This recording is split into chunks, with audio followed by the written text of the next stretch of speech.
Hello, Crafty Crandall here. Today I wanted to go through all of my art books. This includes all of my art reference books and things that I use to get inspired to do artwork, and also books that I use to kind of just make sure that I'm on the right track and am thinking about art in a really logical fashion. So without any further ado, let's hop into the book, shall we?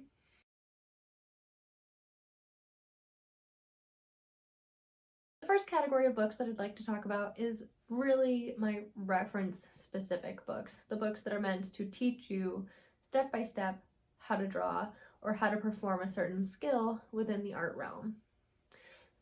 I have this stack here, which is all of those books, so let's jump in. A book that I've mentioned previously on my channel is Everyone Can Draw by Barrington Barber. This book is a phenomenal reference. It's actually probably the first art book that I ever got, 2015. So I've had this book for about 6 years now, and it was a gift from my dad when I've always had an interest in art, but this book, in addition to some of the other references, have allowed me to really enhance my skill. So primarily, this book is step-by-step instructions for artists. This book is 100% pencils. So you're not going to get any color theory out of this book. It is all just pencil illustrations. And so it is very good for learning graphite portraiture, learning anatomy, learning perspective, learning values. That is all stuff that is explored in this book. Again, not for color theory though. Also, I just realized the cover totally matches my nails, so that's fun. But regardless, I think this is a fantastic reference for anyone at any skill level. I think it is a very comprehensive resource if you have any interest at all in learning graphite portraiture, graphite drawing, if you're just interested in learning more about values, bringing your pieces to life, making them look more three-dimensional, etc. The next book that I have here is Drawing School Fundamentals for the Beginner, a comprehensive drawing course. I remember I actually talked about this book in my gift guide for artists, which I will link up above in the cards. Again, this is a really great book. I think this book does have a section on color theory. It does have some tips and tricks for using other mediums. So it is, in my opinion, a more well-rounded book than the Everyone Can Draw book. But I kind of use them both together because they do have similar sections on things like, again, value, drawing portraits, like picking a reference, drawing still lifes, that sort of thing. So they are great resources hand in hand. Again, though, this one does have more of a comprehensive approach, which I really like. So if you're only going to buy one book, this one would actually probably be a better value than the Everyone Can Draw book. I will try to link everything down below if I can find them. Hopefully I can, and I don't have any pricing information or anything, but I will try to link them. The next book is kind of along those same veins. It is Drawing People, How to Portray the Clothed Figure by Barbara Bradley. I've used this book recently because I have been working so hard on drawing clothes. I am so bad at drawing the folds of person's clothes, and this book is fantastic for that purpose. This book is also another book that I was given by my dad, and it really shows how to draw gestures, how to draw, again, the clothed figure, so how to capture those creases in the clothing, how to realize what values change when there is a crease that's kind of encapsulating more of the light or absorbing more of the light. So this is a great reference for that purpose. I recently did a sketch with me video where I was really focusing on drawing clothes, and this is a book that I referenced before I started painting that. I will leave that linked up above again if you're interested. Alright, the next couple of books are smaller books. They're not as all-encompassing, and they kind of focus on a particular topic. The first book in that section is Perspective Made Easy by Robbie Lee, and this is by Impact Publishing. I've got another book by them as well. This is such a phenomenal reference. It is amazing. It is easily like referenced. It's fun to read. It has like little characters throughout it. It is very good, I would say, for like the younger generation, for people who don't really want to be reading a textbook but are interested in learning perspective. This book is phenomenal. I would highly recommend it. I reference this book all the time and it's a fun book to learn from. So hopefully you can see in some of the little screenshots here just what I mean. But again, perspective made easy, a step-by-step guide. I missed that part of the title. A step-by-step guide. It's so true. They go from like 1 point to 2 point to 3 point perspective, and they kind of like add shapes throughout it. So you're starting with something very simple, then you're just adding on it and building from there, and it is fantastic. The other impact publishing book that I have here, and don't laugh at me, is Draw More Furries by Jared Hodges and Lindsay Sabose. It says how to create anthropomorphic fantasy creatures. So this is essentially, as it states, a book on how to draw anthro characters.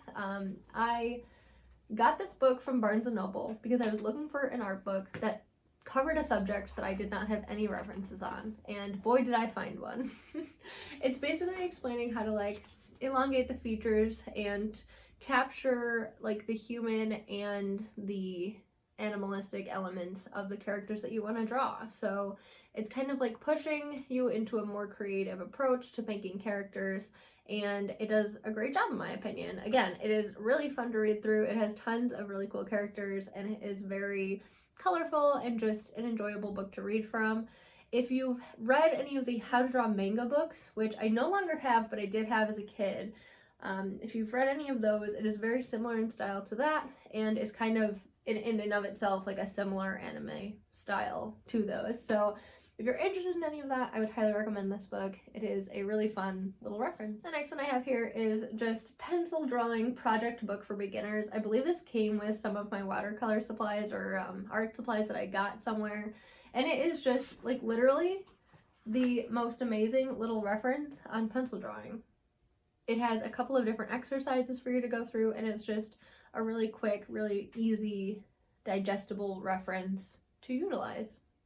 The last book in this category is Drawing Nature for Absolute Beginners. So I mentioned in a recent video how I am terrible at drawing flowers, but I really want to get better. And this is one of the books, in addition to one of the other books that we'll talk about, that I'm using to kind of try to get better at that. I don't remember where I got this book. It was not a gift. I think I must have picked it up from Barnes & Noble as well. Oh, I forgot to mention, this book is by Mark and Mary Willenbrink. I haven't gone through a lot of it. Flipping through it, you can see that it has a lot of flower references and, like, again, more of like the values, but how they apply to a sunlit scene, and more so in nature than just your typical like portrait drawing or still life drawing. I don't have much to say on it because I haven't used it a ton yet, but I do plan on using it more to improve my ability to draw flowers.